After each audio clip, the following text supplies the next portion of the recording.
Hey everyone, welcome to PunkCast. My name is William Maxwell. I'm a student of Web3 and the owner of Punk4000. Cryptopunks are 10,000 uniquely generated characters stored permanently on the Ethereum blockchain. No punk is the same. This is a show dedicated to celebrating the punks behind the punk. My hope for this podcast is that we capture the essence of the punk culture, elevate the brand and the individual behind the punk. One last thing. Projects discussed on the show is not financial advice. Crypto and NFTs are a volatile and risky asset class. Please always do your own research. Other than that, let's go. GM, welcome back to another episode of PunkCast. Today we have another respectable punk that's had some banger tweets and hot takes on punks. He's a current owner of Punk4000 with two attributes, a blue bandana and small shades. Please welcome to the one and only JpegPrez. Prez, welcome to the show, mate. Thank you for having me. GM, happy to be here. Mate, you've got a really dope punk and a really cool anon name, mate. So how did you actually come up with JpegPrez? Is there a story behind that, or just your creative juices flowing? Yeah, so I purchased the punk, I guess, 3 months ago or so, and I was kind of I'm a creative by nature, so I was kind of brainstorming, and obviously, Punk4000. Actually, I grabbed Punk4000.eth, but that was kind of boring to me. And then, I was playing with like Punk4K, Punk4000, kind of just playing with some ideas, and I was like, that's kind of lame. There's so many of those out there. And not that there's not anything wrong with that, but just trying to kind of separate, my brand and almost kind of create a brand in a sense. And I believe NFTprez and some of those other names are taken, and I was like, let me see if JpegPrez is taken. It has a nice ring to it, and it was there, and I was like, oh, wow, okay, I'm taking this, I'm running with this. And there's been some slight adjustments to the profile. Obviously my Twitter name and my .eth is JpegPrez, but I've kind of tried to keep it a little more simple and just go by Prez on Twitter. I've been using the salute emoji a bit and really trying to kind of curate my brand a little bit. Been as active as I possibly could with as normal sleep habits as possible, but I've been having an absolute blast on Twitter with the tweets and engaging and the community as a whole.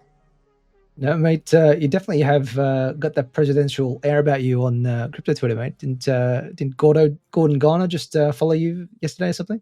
He did last night. Yeah, I was. I went to bed, and I have no idea what tweet triggered it. But I have had some not controversial, but a little bit of thought-provoking tweets that people can have some fun with, I think, and kind of get behind their project and not protect their bags, but protect their project in a sense and give their validation on why they think one is better or why they think one will stand the test of time. But yeah, woke up at around 1:30 a.m. my time, and like any degen, you check your Twitter to see what's going on, do a quick scroll, go to the bathroom, and I checked my recent followers, and I saw that blue check mark, and of course those blue beams coming out of the PFP, and I was like, nah, this has got to be a fake, where somebody just bought a blue check Twitter, followed me, they're gonna try to scam me, take my punk, and lo and behold, yeah, it was there were some official people following him, and I was like, wow, this is actually Gordon.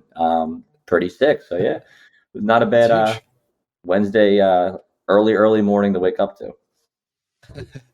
Well, congratulations, mate. I want to probably come back to that tweet, actually. I think that probably evokes a lot of emotions out of the punk community and the ape community as well. So that we can come back to that, because I think that's a good one.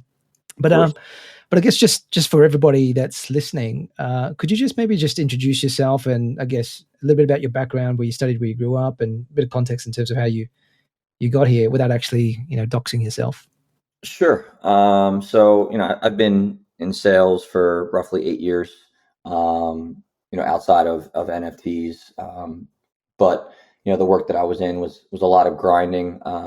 Started from a very, very low end sales associate, where the big lifting and the heavy lifting and the big workload really fell on me. So I was forced to kind of drink via fire hydrant. And, I learned a ton with that. I learned a lot of business skills, a lot of people skills, a lot of how to build relationships, how to, create, almost a brand for yourself in real life, which I still think transfers over even into the Twitter world. There's always that person behind the computer, no matter how much they want to, remain anonymous or be like this, kind of anonymous computer person. There's still a person there.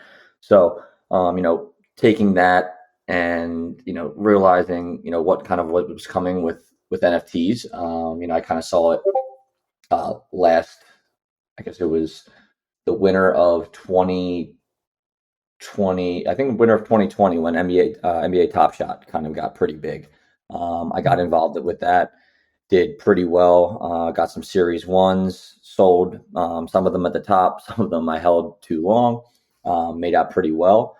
And then, I started to get, I was always interested in crypto, back even in college, and in, the 2017 bull run that ultimately crashed, and, the old crypto is dead tweets would go out.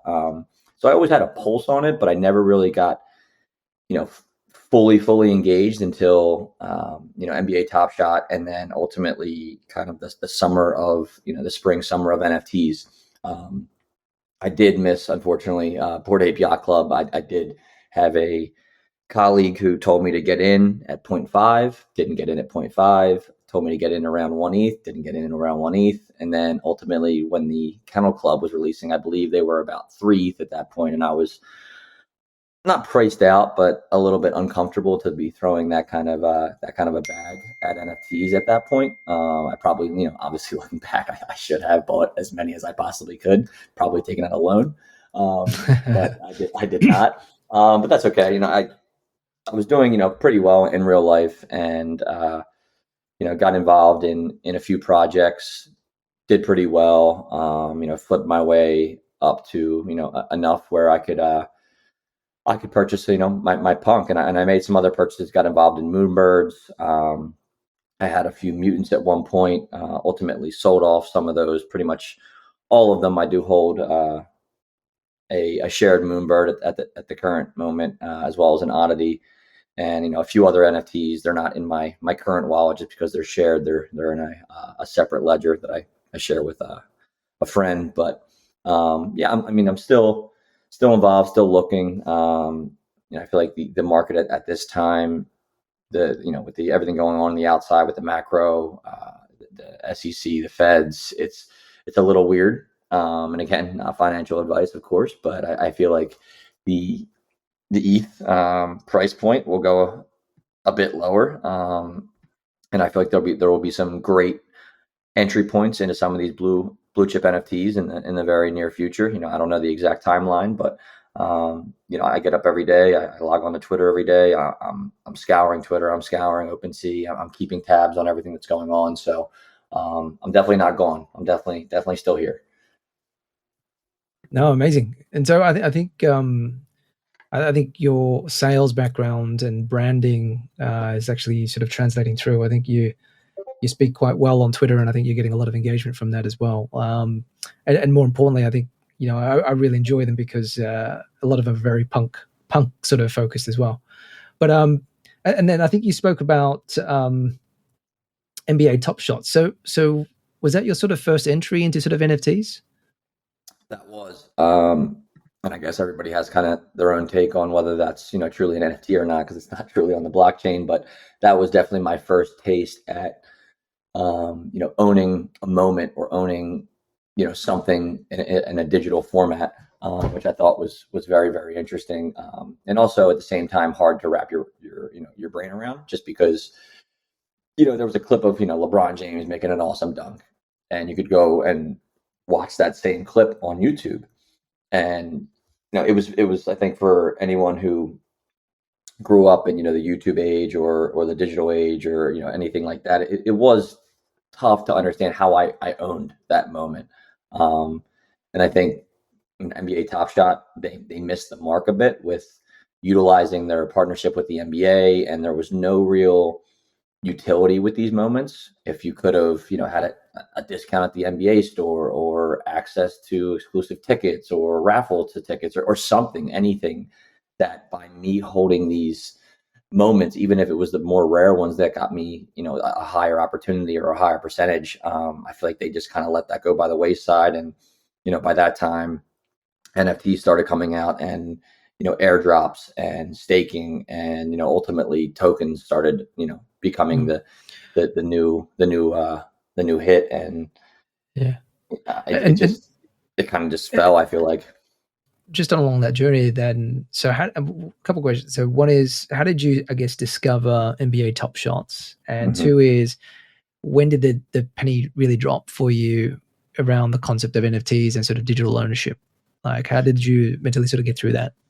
Sure. So I remember we were skiing for a birthday weekend up in the mountains, and my friend was telling me briefly about it, and I was like, yeah, man, like, I don't know, like, it's just they're videos, they're clips, like, how are they worth anything? I don't understand. I still remember this tweet that I forget, I would never be able to find it again, but this guy bought a moment for like $7,000, and I think it was like a James Harden or something, and he told his girlfriend that he bought it, and she was, like, you could have bought me, a Gucci handbag with that 7K. And then the next day, or like, 48 hours later, he flipped it for like 15 grand. And he like added her on Twitter, and he was like, oh yeah, babe, we still want that Gucci handbag or something like that. It was, and I was like, okay, this is wild. This is kind of getting crazy. And, obviously the world was in a really weird spot with COVID and the lockdown, and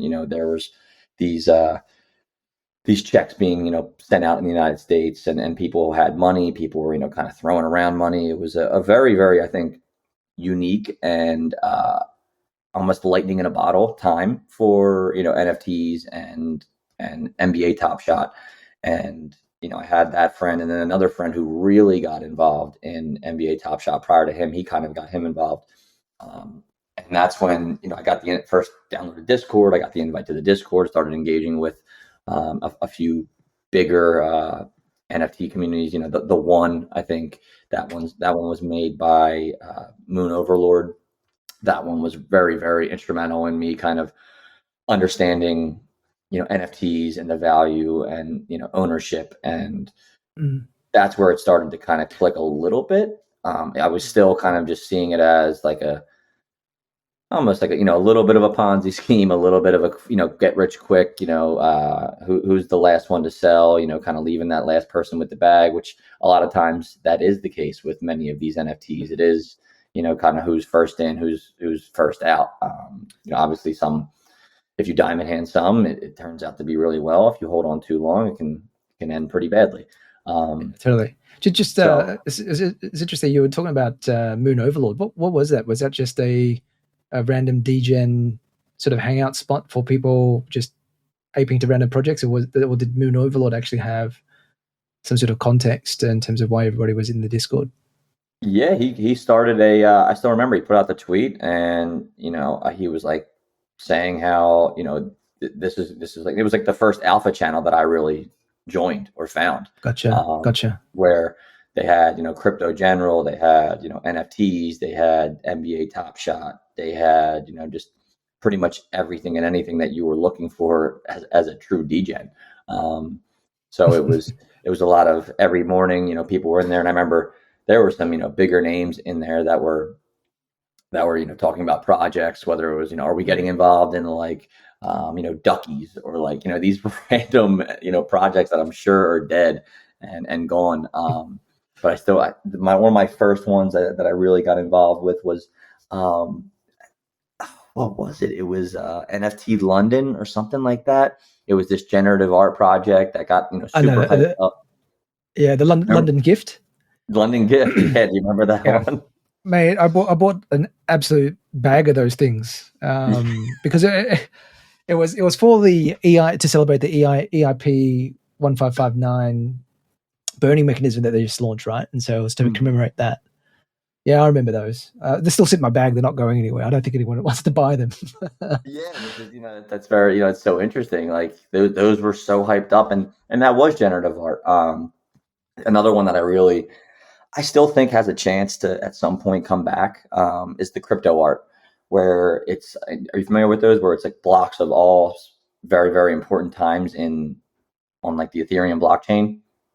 No, I haven't seen that. No, So, so yeah, I'm looking at them right now, and you can get them in super high def.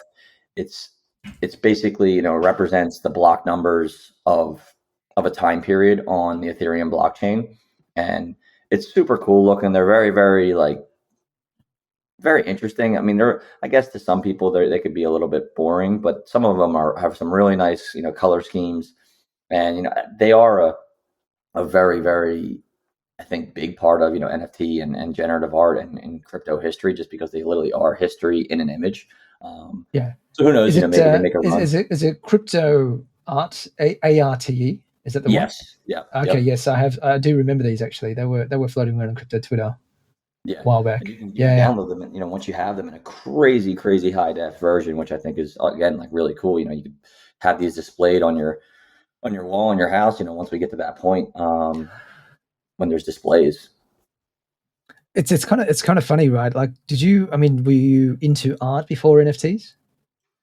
Yeah, so I definitely grew up, in a house where art was always kind of not pushed, but encouraged, the creativity aspect of it.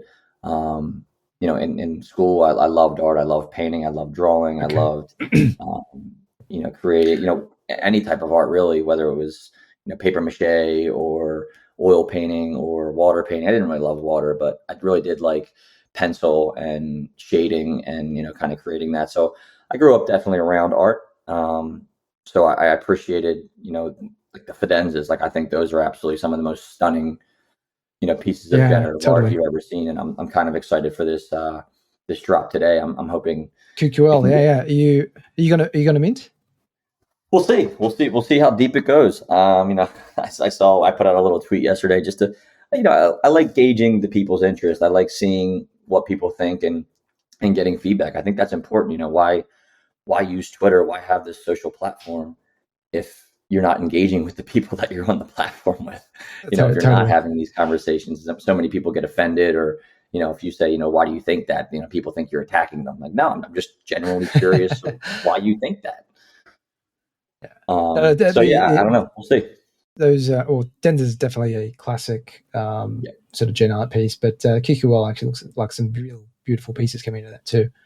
But I was just going to say, I sort of feel like, you might be the exception to most degens that actually appreciates art and actually probably has a bit of an art eye. I think most degens probably haven't even collected a piece of art before, up until sort of NFTs, and they go off sort of buying all sorts of random stuff in the NFT space. Case in point, people like me as well. Yeah, no, I loved actually through the gift shop with Banksy. I think Banksy is so cool. He was almost that first anonymous artist before NFTs. Like he was that guy running around the streets of London and New York and all these various places where they're trying to catch him, they're trying to get him, but he's doing these super controversial, thought-provoking pieces of art on walls or wherever, like throughout these cities, and people, if he does it on your wall, you're pretty much just made you a millionaire if you want to take it off and resell it. Totally. So I love that. What are your thoughts on the drop today? I really love it. I think it's really bringing something new and fresh to the space. So it's not just generative art anymore. It's this this concept of co-creation with the collector. Mm-hmm. And so, this concept of you get a mint pass and you get to select which sort of algorithm that sort of suits your taste, and then you can go ahead and mint it. But also at the same time, 2% of future royalties also comes back to you. And so I think that was a really interesting way of delivering gen art in a really special way that hasn't really been done before. And obviously it's Tyler and the outputs of it have been really, really stunning, visually stunning. But yeah, I'm just, I think I'm in the camp of sit and wait in terms of how it's going to be minted. Price levels. I don't think I'm a buyer sort of above 10, to be honest, but we'll see. Yeah, but I did see interesting. If you do buy, say someone early on buys, they wait or whatever, and they buy it for 40 ETH, and it finishes at 10, they get that 30 ETH or that That's right. That's right. So I think that's fair. A lot of these Dutch auctions, I do feel bad for the people who FOMO in at the top, and now you're sitting with this, this asset that you paid, 4 or 5x of the floor, and you're sitting there like, why the hell, it's that mechanism should have always been in place, in my opinion. Totally, but not to scare you off if you are intending on minting, but I think all of this mechanics is still new, right? So you're trusting the smart contract dev to sort of do it properly. So I think I don't know if you remember that drop with Akutas. They did exactly the same thing, and basically they went to refund everybody, and I think they lost like a couple $1 million of funds, right? Because the smart contract, they just couldn't get it back out. I did see though that they put out the smart contract on their Twitter and said anybody that can find a bug or an issue with the smart contract, there's like a reward, maybe like a free mint or something. Yeah, that's good. But look, Dandelion and Tyler Hobbs are pretty much top notch, right? I'm not. Yeah, they're not messing. Sure, they're not messing around. Yeah. Cool, man. So you've actually got a pretty interesting sort of background in terms of what sort of led you to NFTs, and then you said you bought Punk4000 a couple of 4 or 5 months ago, or what sort of led you along that sort of journey? Is this your first punk, by the way? But this is my first punk, yeah. So I was looking, I always liked the punks. I didn't always love them. And I started looking more and more, and I started kind of getting like a more feel for the market and kind of where this was going. I always, not that I didn't appreciate the Chromie Squiggle, but I've slowly become a lover of the Chromie Squiggles, and I've been hawking the page, trying to find someone who's selling that we can do a little negotiation on. But a lot of times these Chromie Squiggle holders are very, very anonymous, and they do not have a link to their Twitter, so, or if they even have a Twitter or Discord or what have you. So I started to look at where the market was going, and almost every single project was a external dependency project where they launch, and every day or every week, if you're a holder of that project, you got to check in. You're hoping for an announcement. The floor price is going down. When? What's next? Are we doing staking? Are we doing metaverse play? Are we getting another airdrop? Token. There was always this when, and for someone in the space who I don't love living my life like that, where it's sure there can be a very, very big upside to that. With obviously with Bored Apes, if you minted or bought one before the Kennel Club or before the Mutants or before the Ape Coin, there's a huge benefit in that external dependency play. But at this point in the market, where not that we've seen it all, but there's going to need to be, I don't know where they go from here. I know there's rumors of Mecha Apes, and obviously staking is coming next. But the more and more I looked at punks, and I was lucky enough to buy one when ETH was pretty low, which I'm happy about. Again, the floor price was a bit higher, which is okay. Again, I'm not in it or holding it, or holding it to flip. I'm not looking to flip. If anything, I'm looking to possibly buy another one if we go lower. So, I saw the punks, and, I spoke to a few punk holders about it, and the community just seemed very mature, very articulate, very tight knit and astute.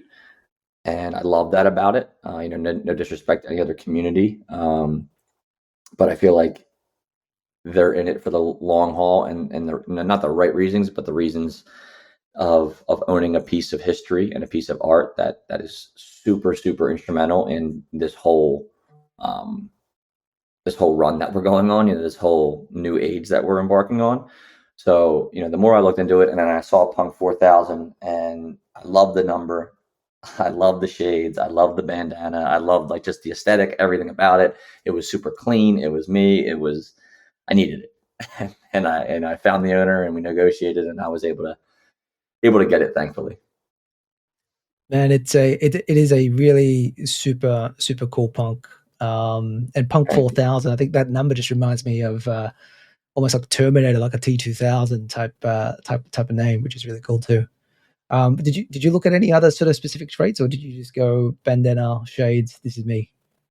I saw, I was looking on the floor. I didn't want to go crazy. My first punk. It was, obviously a big purchase, and no matter how you spin it, $100,000 for a JPEG is a lot of money, and a lot of people, a lot of my friends and people, look at me like I have 30 heads doing this. But when you know what you know, and you've seen, things happen before, and not that history repeats itself, but the old saying, it tends to rhyme. I think as these digital assets and more of these companies and people get onboarded into NFTs, and they may not even be called NFTs. People may not even realize or understand that they're engaging with the blockchain, or this is even an NFT in the very very near future with the Starbucks or any of these major brands who will create their own platforms and kind of gift these people, these millions of people, their first NFT for the first time, even if it's just for free. They'll look at it kind of just as a digital asset.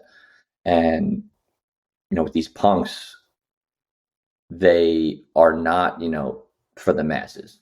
They are very very this exclusive, almost a Illuminati-ish kind of feel of these NFTs that only a handful of individuals have. And I feel like the spread will get a lot tighter, and a lot more will come off the market because the people will slowly begin to see their value and their importance and their historical and blockchain importance, that they were one of the first, if not the first PFP NFT on the blockchain. So just that fact alone, over time, people will look back at these things like they're very very important artifacts. And I could be completely wrong. They could go completely to zero, but that's just my gut feeling. I'm a buyer anywhere close to zero, mate. But I think what you sort of said there really hit home with me. I think you said it really well. One is, no external dependencies. So, you're not relying on a central team to build that utility to drive and accrue value back to your NFT. And I think that's what's really unique about CryptoPunks. It's a finished product, right? And especially in a bear market, you probably go to bed a little bit easier because you're not stressed about getting any utility delivered, right? It just is. So really, that sort of point really resonated with me, and I think your second one is really around cultural and historical significance, and I just don't feel like there's any other NFT that comes to my mind that has had as much of influence and impact on the NFT space. I mean, when you talk about identity profile picture NFTs, 5-10 years down the track, can't have that conversation without CryptoPunks being there, right? Yeah, they might not be the first. You've had Ether Rocks and Curio cards or whatever they are, but they weren't sort of identity plays, right? Yeah, no, I'm with you on those. So those really hit home for me, man. I don't know if I really enjoy speaking to punks, and I've specifically spoken or set up a podcast to speak to punks to drink my own Kool-Aid, but I really love listening to punks think and talk about it in the same way. So besides CryptoPunks, man, like what else are you sort of collecting and have in the bag? I think you sort of said moonbirds as well. Anything else of a particular interest? Like what did you sort of get into those sort of projects? So a friend of mine, kind of brought up the proof pass, quite a bit ago. And at the time, I think the proof pass was around 60 ETH, and I was like, man, that's a lot for a pass. And looking back, if you played correctly, it could have been very very beneficial. But Looking back also at this time, it could have been not the best play. So, I got involved with Moonbirds. I was lucky enough to win the opportunity to mint one for 2.5 ETH, and I did, Nice. and held it for a bit, and then I spoke with a friend, and we were able to go in on another one. I ultimately ended up selling mine at some point, but we're still holding one, still nice and cozy and nested.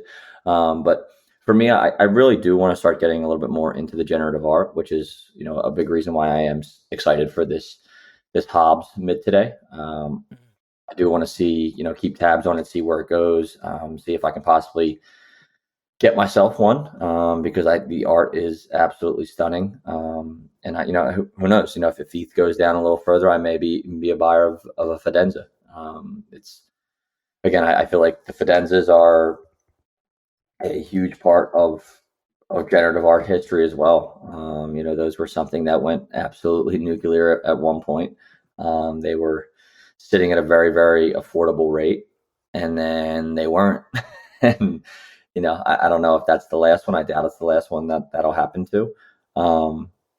But yeah, they're super cool. They're very cool to look at. And every time I see one, I'm like, man, I can see that on a massive scale on someone's wall in like their foyer. Yeah, they're a really special piece. I was actually listening when you bring up Proof. Yeah, I'm part of Proof as well, but I listen, and it's really a really good community to be part of if you're interested in art and NFT art. But they recently had an interview with Tyler Hobbs and Dandelion, and they were just talking about Fidenzas and how much range it had. And I hadn't sort of taken a look at it from that perspective before, where they said it had a very high emotional range. So you can have really bright, and happy type sort of palettes, and then all the way to the other spectrum where it can be really dark as well. Mm-hmm. And I think when you have a look at, sort of other collections, and I think they called out archetypes for, I think it was Golid, really nice pieces, but I guess the emotional sort of tone was basically flat and neutral throughout the whole collection. And so I think, it's just another layer of how special Fidenzas sort of were. And I think it's just absolutely striking when you just when you see one, right? You sort of instantly know it's a Fidenza. Oh yeah, By the without way, a doubt. yeah. There's been, I feel like, some that came on the scene that are not copycats, but have the same kind of vibe. And when you look at the Fidenzas, though, you're just like, man, that's just one of a kind. Yeah, totally. When you look back in your sort of NFT career, do you have memorable moments where you go, this has really been life-changing for me? Not really. It's been a really, really fun journey just in general. Just learning a ton, and being so involved in the space.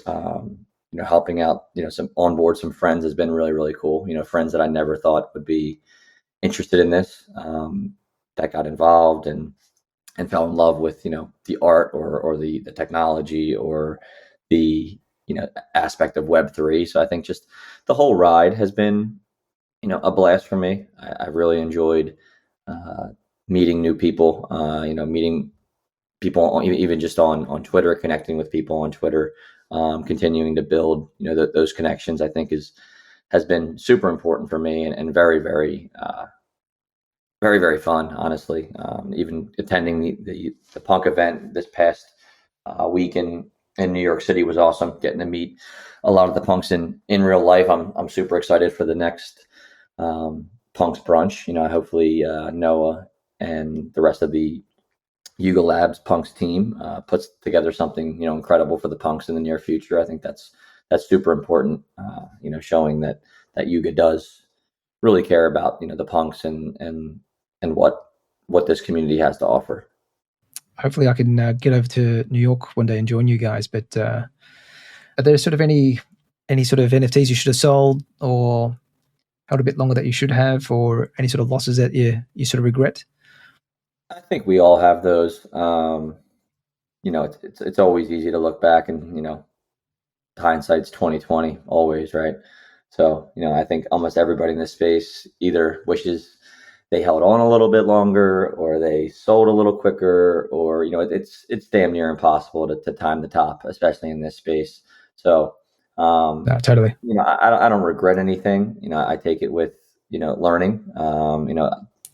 And if, fool me one time, shame on me. Fool me twice, shame on you. Fool me three times, then it's completely on me. But so, anytime I feel like I made a mistake or I held too long, I try to, compartmentalize that and remember that. And even when, I see E starting to, maybe take off a little bit, I'm like, you know what, like, trust your fundamentals, trust, like, what's going on, it's going to bounce, it's going to keep, and if you want to make a play, make a play, but, don't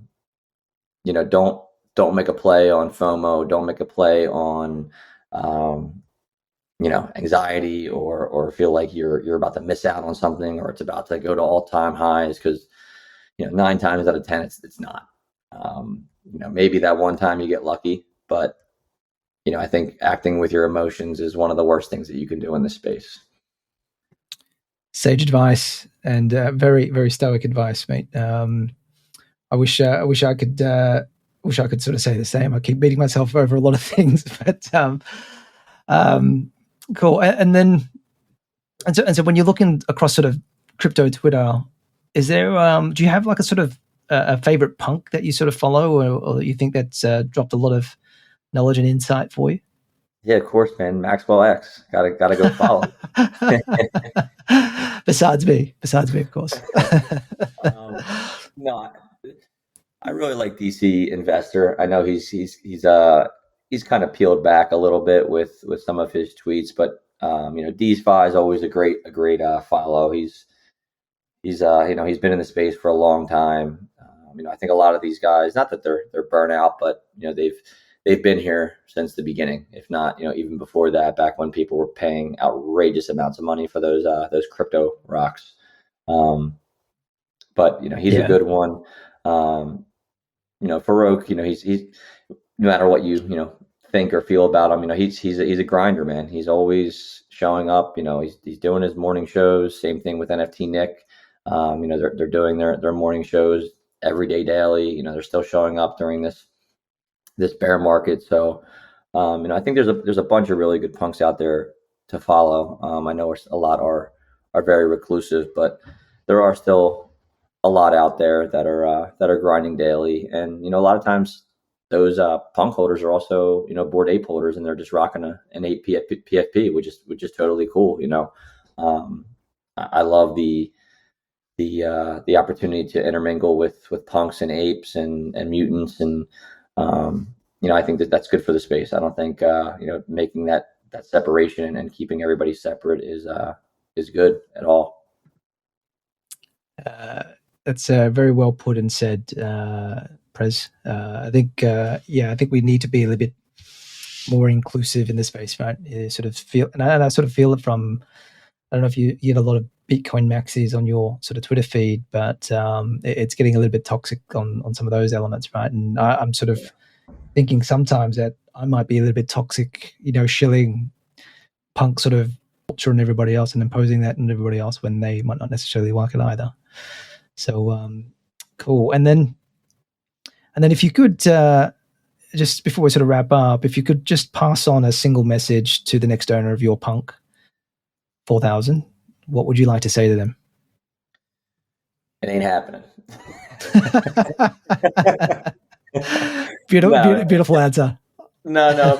If I do, if I end up passing them along, I had a conversation with someone yesterday in a Google Meet. We were just talking about kind of the punk culture and what it means to be a punk holder, and there's a lot of cool things that come along with being a punk. You can make it your PFP, whether people see you as a great collector or someone that's an exclusive group or however they look at you, that's great. And that's awesome that you have, the ability to reach quite a few individuals, but at the same time, you are part of this club that has very, very high, morals and standards. And, the last thing that I want to do is, disappoint the punk community. I don't want to go back into that private Telegram and say good morning and, get called out for something stupid that I did on Twitter. So there is, a mix of, a lot of responsibility with having that as the PFP. And, you don't want to be, shunned or closed off by your peers within that, Telegram, because that community is everything. So, if I were to sell this, whoever it goes to, carry it with a crown, but carry it, that crown's going to be heavy, and you should be very cognizant on what you tweet, how you carry yourself, in real life, on the internet, in the DMs, outside of the DMs, no matter what and where you are. If you're portraying yourself as that punk, portray yourself how you would want other punks to act. Right. That is a beautiful passing message. To your next holder. Hopefully it won't be anytime soon. And something that I think, you probably put in my mind too, is that, I think as soon as we are donning on the punk PFP, we do need to carry it with a degree of responsibility.